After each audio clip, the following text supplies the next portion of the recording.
I'm Dan Wu. You're listening to KZSE Santa Cruz. Got a little bit of KZSE produced noise music in the background. That CD is called Organatu, off the 3-disc set called Take Back the Noise. 47 participating women artists making a bunch of noise tracks in, as they describe it, a very male-dominated genre of music. We here are Unquestionable. I say we because I have a friend in the studio. Jasper's in the studio. We have a call-in interview with Generation Zapped director Sabine El Gemayel, who will be calling in momentarily to talk about their documentary Generation Zapped. And we're going to get right into that interview with Sabine El Gemayel. How's it going, Sabine? Great, thank you. Jasper, take it away with a little intro for Sabine, and we will go from there. All right. Generation Zapped is a contemporary, powerfully moving, and thought-provoking documentary. The film investigates the growing body of research on the alarming health risks associated with wireless technology, as well as what the FCC and the telecom industry don't want you to know. Now, that is the blurb from their website, correct? That's correct. Now, Sabine, just starting from a ground zero standpoint with our conversation, how did Generation Zapped come about? How did radio frequency research show up on your radar, so to speak? Well, in 2012, it was about the iPad rollout in most of the schools in Los Angeles, and schools were going technological on us. I had 3 kids at the time. One of them was barely a teenager, and he was entering 7th grade. I was touring schools, and everywhere I went, I had this person actually in one school that I was touring who showed us a classroom, and all the students had iPads and a smart board, and I thought to myself, oh my, this must be like, a small microwave in there. People need to know about it. Now, how I became aware of the frequencies from all those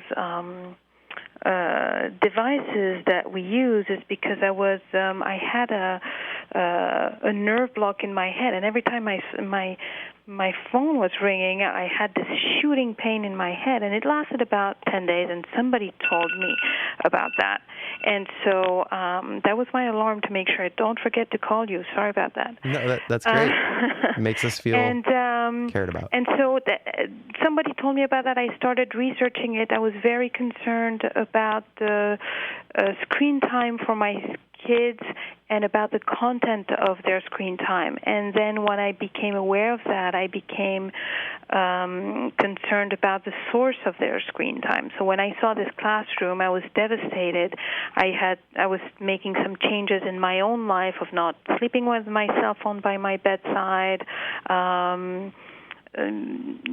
turning off the Wi-Fi at night. I was just starting to do that, and nobody was taking me seriously, not my kids, not my husband who works in IT, not my friends, and so I thought, might as well do a documentary about it.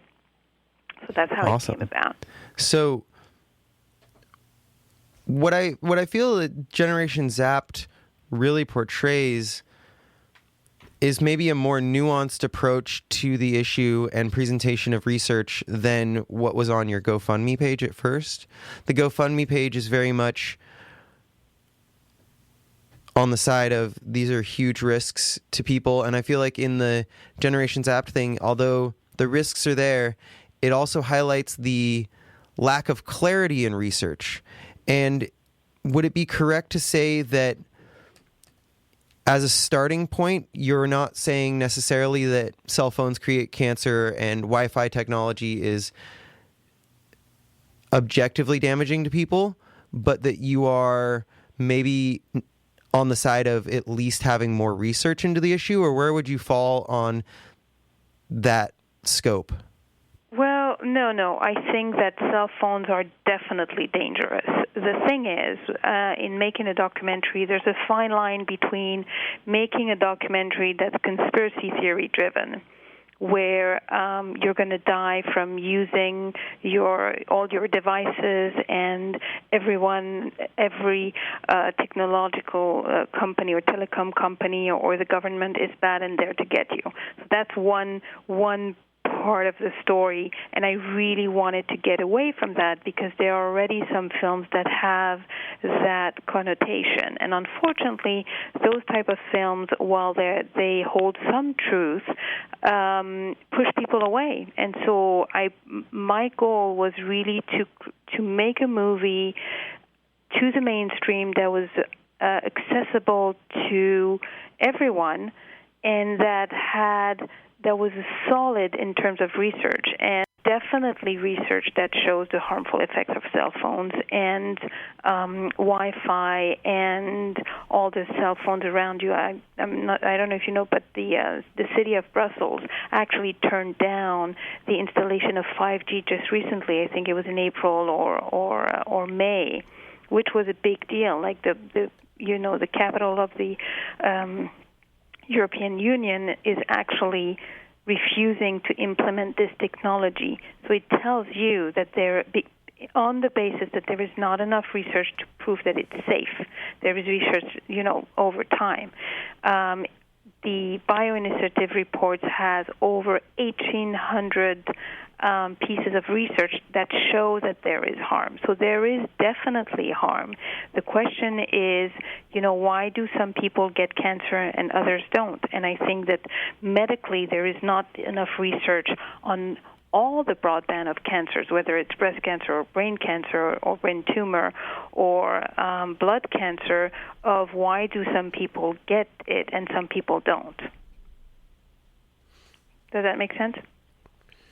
Yeah, it makes sense. So I guess after reading the intro statement, I was wondering exactly what does the FCC and the telecom industry not want us to know, and why?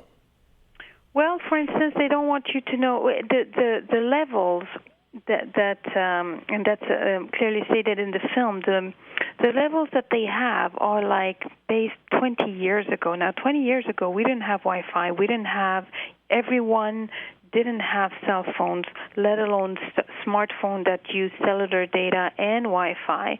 And the kids did not have cell phones. It was not part of the culture to have a 8-year-old child having a cell phone.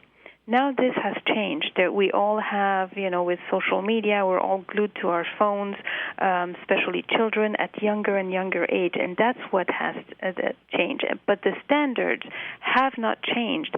But our exposure has changed. Wherever you go in a hotspot, you go in a school, in a university, in your own home, and some people have smart homes, so anytime you have a communication between two devices, you have some waves going through. So in smart homes, you even have more points of exposures. Let's put it that way. And so that has not been taken into account by the FCC, and that's a serious danger because you can measure the levels of one device, but the cumulative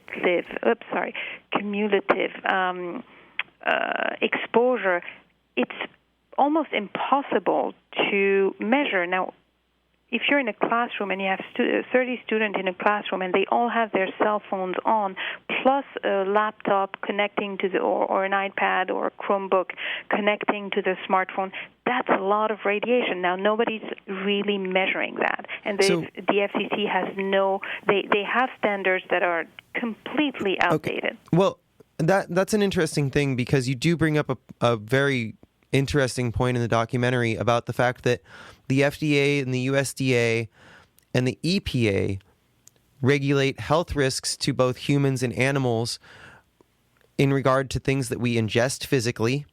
Mm-hmm. And also the EPA does that kind of work in the realm of physical matter around us, like air and water and soil and the harm to the environment, but that the FCC was more of a policing agency to make sure technological companies could divide up territory and things like that. They weren't really a health risk-oriented research arm of the government. And do you want that research to be done by someone like the USDA or someone on the basis that radiation does pass through people, whether it's harmful or not, it does pass through people?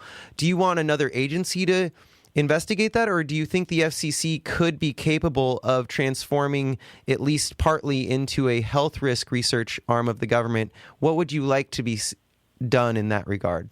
I don't think the FCC can do that. The FCC is, like you said, a policing agency. It's part of the government. They don't have any medical branch in their organization. However, and it's not the USDA, it's the FDA and the EPA. They are the ones who should be regulating it. Unfortunately, right. Yeah, the USDA as agriculture, they police certain elements related to food and the environment. That's why I included them in that list. But yeah, I get what you're saying. Yeah, because the EPA really, it's about cell phone towers. There is significant harm to birds and bees from the cell phone towers. So and cell phone towers now are disguised in palm trees, in cactuses, or as pole flags, or as crosses on churches. So there's so many various ways nowadays. Cell towers in the environment, and that's what the EPA should regulate. Now, for instance, in France, you can't have a cell phone tower within 300 meters, so I'm not quite sure how much that is in miles, to a school or a hospital. We don't have such regulations in America, and that's what the EPA should really be given the power to do, is regulate the safe distance to people, and especially schools and nurseries and hospitals. Now, wherever you go, you can have cell towers. There should be some buildings that are not allowed to have cell towers on their premises, like schools. Again, some schools are renting their rooftop to have cell towers installed on their premises. That's unacceptable. Yeah, and to pivot, the EPA is not doing anything, or universities. Yeah, and to bring it back to schools, I was wondering what research is out there talking about, the behavioral effects of screen time for kids. Like, regardless of whether or not radio frequencies are harmful, what about the effects on just us as human beings and our manners and just our lowered levels of awesomeness as people based on increased screen time for small children? Because obviously that's a concern of yours too. Yeah, it was definitely a concern of mine, and that was what started my interest in the subject matter. However, I didn't go in. I don't talk about that too much in the documentary because I wanted to stay focused on the health impact and not on the psychological, on the physiological impact. And Dr. Victoria Dunkley has so much more to say than I was able to include in the documentary. Can you say that name? Can you say that name again, just in case we have a carefully listening listener that wants to look up any of that research? Dr. Victoria Dunkley, Dunkley. She has a website. She's a integrative psychiatrist, and she deals with teens with addictions, particularly digital addiction.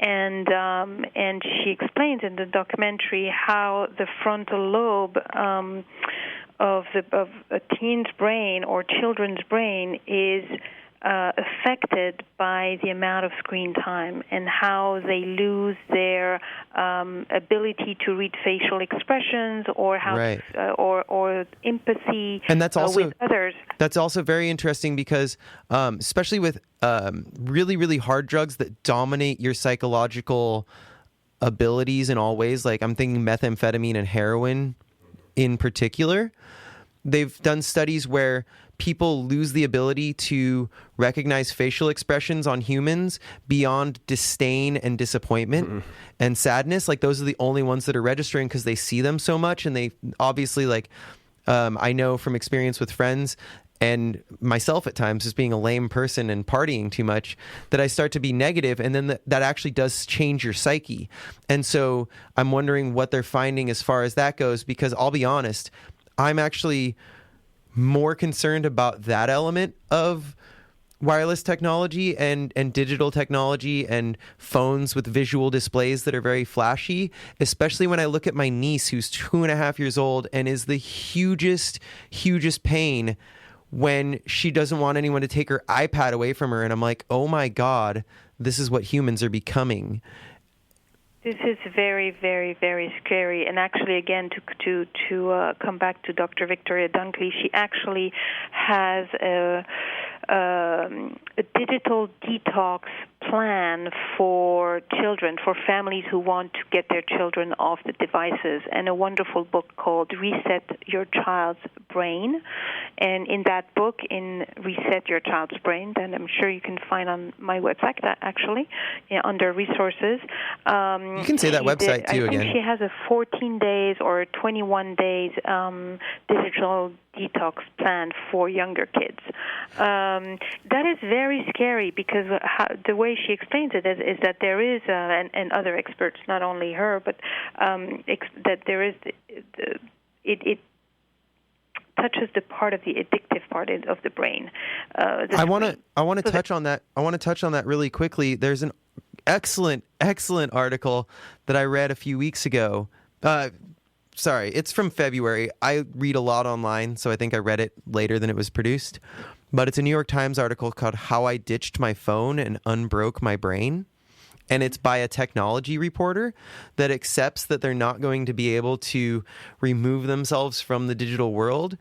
But they did learn techniques, and they learned how much they were looking at their phone. They had someone, without them knowing, basically they had a way of counting how many times they accessed their phone, and it was like 600 a day, and they were extremely alarmed. Even though they weren't having health effects from radio frequencies, just that part of it was like really alarming to them, because they felt like they were losing part of their humanity. And Jasper, you had a point you wanted to jump in on that.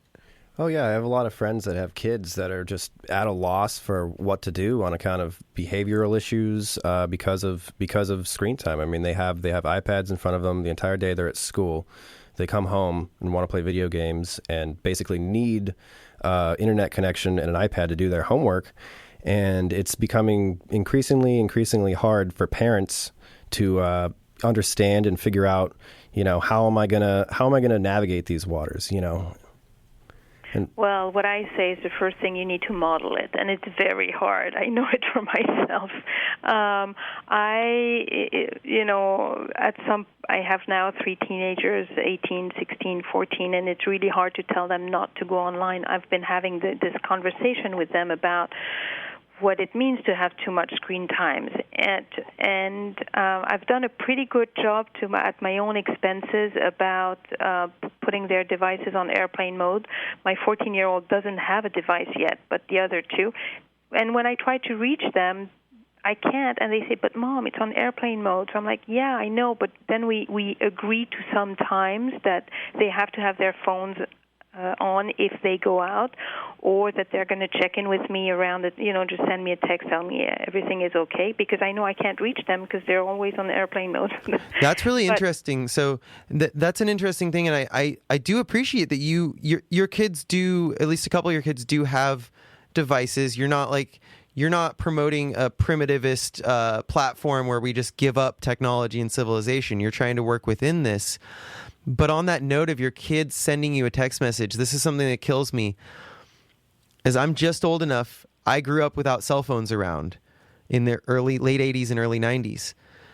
And people freak out. People in their 50s freak out, and they're like, what am I going to do if I go on this trip and I don't have a cell phone? And I'm like, dude, you lived through the 70s and 80s and 90s. Don't you remember what you did before you had a cell phone? And people freak out like if their kid doesn't have a cell phone, how are they ever going to avert disaster in life? And it's funny how quickly people adopt new technology and forget everything else.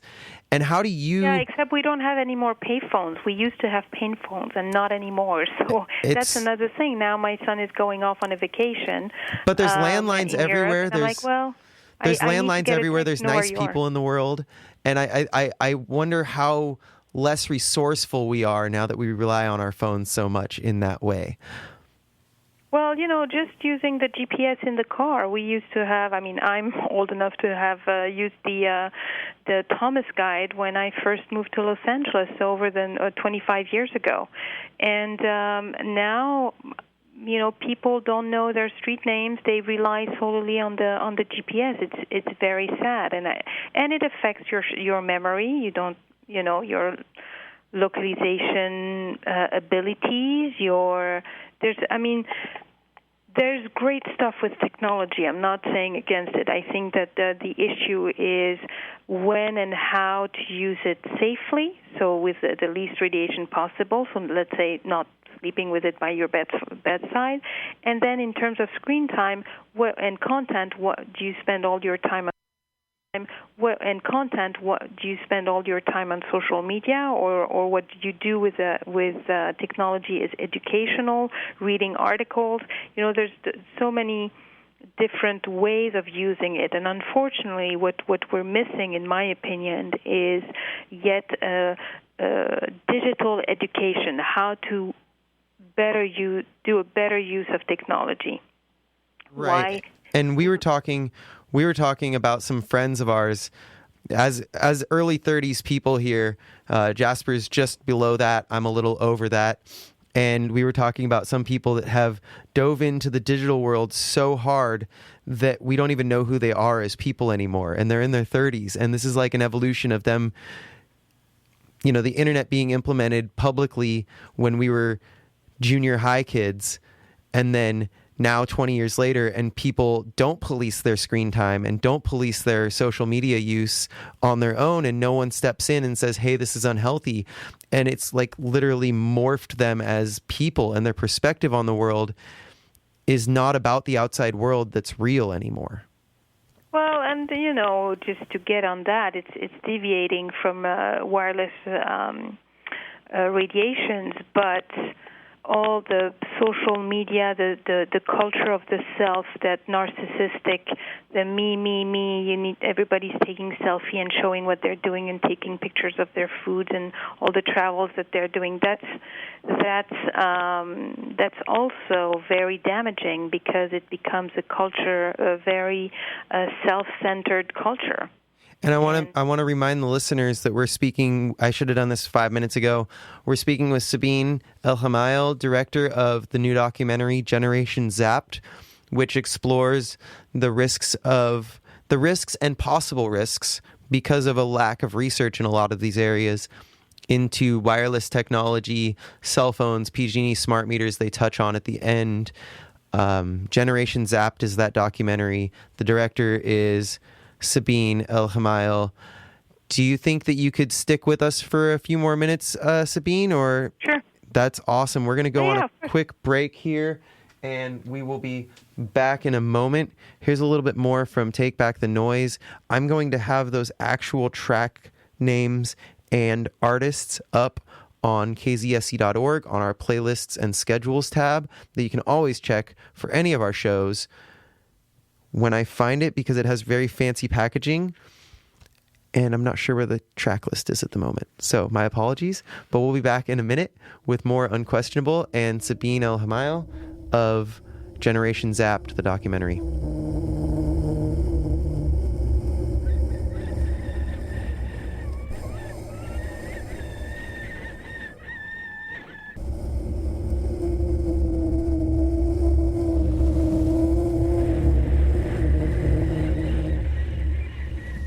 You're listening to KZSC Santa Cruz.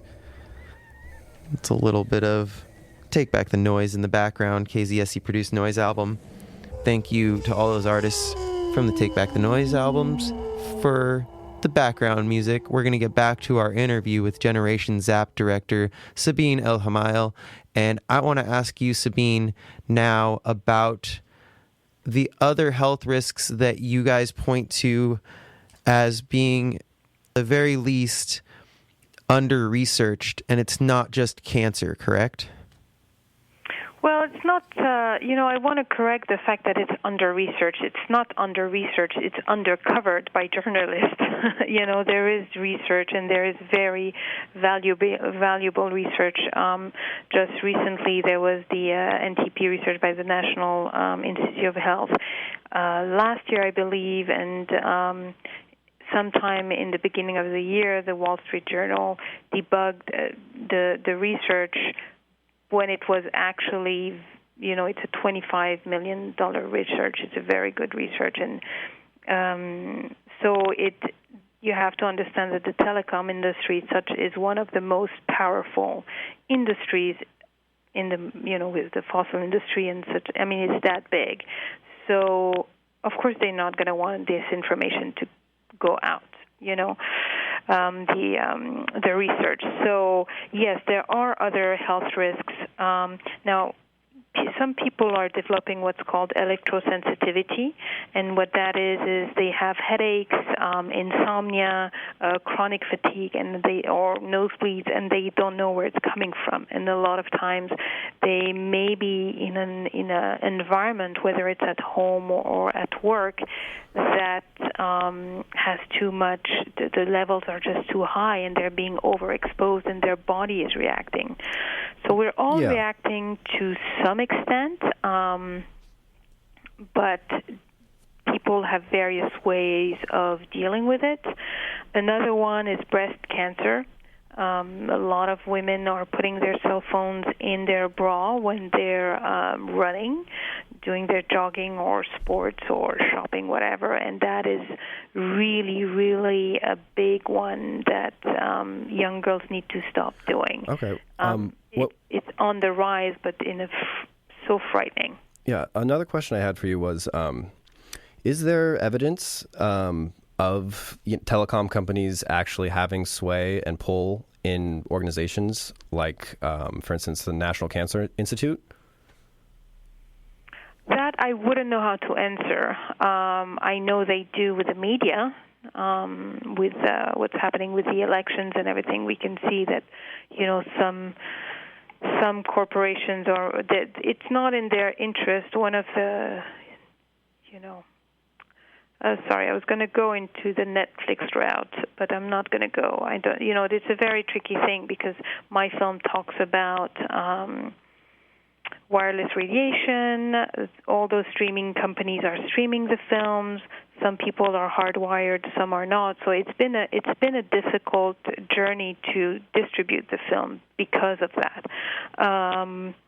But yeah, I do think that they have enough pull, but I wouldn't know to give you more information than what's in the documentary about the FCC, pulling the plug. Right. The Netflix parallel, I think, is really illustrated in a film from several years ago, 2009, Capitalism, A Love Story. And it is definitely, it's a Michael Moore film that is very critical of capitalist structures, and it is produced by some of the biggest money-holding production studios. And does that parallel sort of what you're saying as far as Netflix streaming a lot of radio frequencies into the world, but then also being just fine having material on there that is critical of radio frequencies? Is that kind of what you're saying? What I'm saying is that they didn't pick up my film. Okay. So that's interesting. I wasn't sure. I'm glad we clarified that. Go ahead. Yeah, and there is others did, and I don't think that the reason is simply whether the film is good enough or not good enough, because not everything is good on Netflix, or whether there's a star in it or not. It's because it's a scary movie. It questions our use of technology. It questions all the upcoming technology, what companies are doing with it, what individuals are doing with it, and they don't really want to ring the alarm. Gotcha. What's the next step? What's the steps for people that want to at least reduce their radio frequency exposure? My mother, especially when my aunt is over, who's really critical of the whole system of wireless technology, it got turned off when she visited this weekend overnight. And in a way, I'm fine with that. Like, whether or not it creates risks, it's almost like having your Wi-Fi on. A lot of schools turn it off when they're using it, as you point out in the documentary. And that's almost a no-brainer for me, whether or not you think it creates health risks, because why would you leave your car running all day when you're not using it? So why would you use your Wi-Fi? Why would you leave your Wi-Fi router bumping it through your house at all times? Like, that seems like a no-lose situation, even for someone that doesn't believe what you're saying. Saying to turn off your wireless router when you're sleeping, I don't understand why someone would be critical of that. Yeah, and there's another aspect. I mean, it's also an ecological thing to do. You're using less energy if you turn it off, so that's another argument. Well, you have to understand that the devices don't stop. So unless you turn them off or you put them on airplane mode, they keep the communication going. They have those background refreshes, and they keep pinging to the cell phone tower. A cell phone pings a cell phone tower every few minutes, saying, "Hey, I'm here," and so that you have this communication with the phone and the cell tower all the time going on. So that's why you don't want to have your devices in your bedroom, for instance, at all. Or if you and ideally turning off your Wi-Fi at night. That way your devices are not looking for a connection, and so it reduces all the radio frequencies in the house. It's also an energy saver. So those are the things you can do. Also, in classrooms, I wish schools, and you earlier in the interview you talked about the schools and ways of reducing the screen time, and actually there is a law in California, I think that was voted last week, urging schools, Gavin Newsom signed that bill to reduce the screen time in schools. So that's a huge step, I think, and that's only recent from last week. Gotcha. And I just want to mention really quickly for the listeners that you're listening to Unquestionable on KZSE Santa Cruz, and we are speaking with the director of a new documentary called Generation Zapped. The director is Sabine El Gemayel, with also a small team. And I want to pivot back to how you started to get to be able to make this film in the first place. You started from a grassroots movement to start this, correct? Yes, I did I did an Indiegogo campaign, and then I did a Kickstarter campaign, and in between those two campaigns, I connected with some activists who were already very involved with the issue, and they communicated my Kickstarter or my crowdfunding to their community, and that's how I was able to raise the funds. And my executive producer, Peter Sullivan from Silicon Valley, found out, someone showed him the trailer when we were doing the Indiegogo campaign, and he was a great supporter of the film. I mean, he really felt it was an important film and donated a substantial amount of money for me to be able to make that film. Because it's not a cheap film with all the animation that's in there. And everyone that worked on it was paid normally and not pro bono, except me. And what's the next step for you now that this film is out? What are you doing now? What's your next I'm currently horizon? Working on two fiction films. One on depleted uranium, the exposure to depleted uranium and how toxic it is. And another documentary, another fiction film on surrogacy, the business of surrogacy. And I have another documentary in the works that's not ready to talk about yet. Yeah. I get you. Okay, like surrogate parents. Awesome. And so these fiction films about depleted uranium, basically you're using maybe a documentary foundation for the facts and then creating characters to go along with the story, or how does that work for you in your process? Oh, that was Those were old those were old projects from quite a few years back that are gaining back interest with the current political situation. So they were based on freely inspired from true events. Gotcha. And any final words on how people can protect themselves from Wi-Fi radiation in your studies? So in a short list, don't sleep with your cell phone in the bed or any devices in the bedroom. Don't turn off your Wi-Fi at night. Don't carry your cell phone in your bra. If you're a college student or a high school student or even now a middle school student, put your phone on airplane mode when it's in the backpack because it's like secondhand radiation affecting other people. So if 30 kids in a classroom put their cell phone on the airplane mode, then they're reducing the amount of radiation in the classroom. You can also, of course, the best way is to be hardwired. I use all my apps on my desktop computer, my WhatsApp and Skype and Messenger and Facebook as much as possible on my hardwired computer. Avoid hotspots if you can. That's pretty much what you can do. Awesome. Thank you so much, Sabine El Gemayel. Thank you for having me and for your interest in the subject matter. It's great to raise awareness like you do. Thank you so much, and thank you for being here. And we have a call coming in. Hold on 1 second. I'm gonna dare to take this guy here. By this guy, I mean the phone. I just gendered the phone. Hello. Hello. How's it going? You're on KZSC. Hey, good. Just wanted to call in. I was listening very briefly to your guys' conversation about the Wi-Fi issue, and let's just say I work for the federal government looking at different sources of information, and whenever I'm not using my phone, I take the battery out or put it inside of a foil bag, turn off the Wi-Fi at night at the power source. If a device doesn't have power, then someone can't get into it. But highly recommend your listeners do that because there's many different avenues and actors out there that are looking to get in to your device and also use your device as a hot point to conduct other nefarious activities that could then be attributed to you or the United States. So I would highly recommend taking that into consideration too, the security implications. Absolutely. And it could be something as ridiculous as what happened to me, where my email got hacked and did the classic. John Mulaney talks about this in one of his bits. It just sent porn to everyone in my contact list. And I was like, great.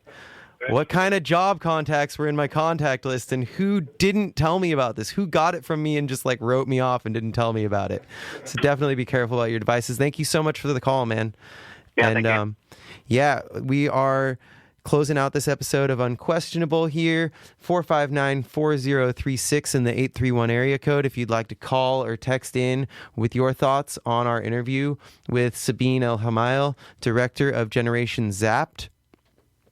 Jasper, what are your takeaways from the interview? Well, I think that a lot more research needs to be done.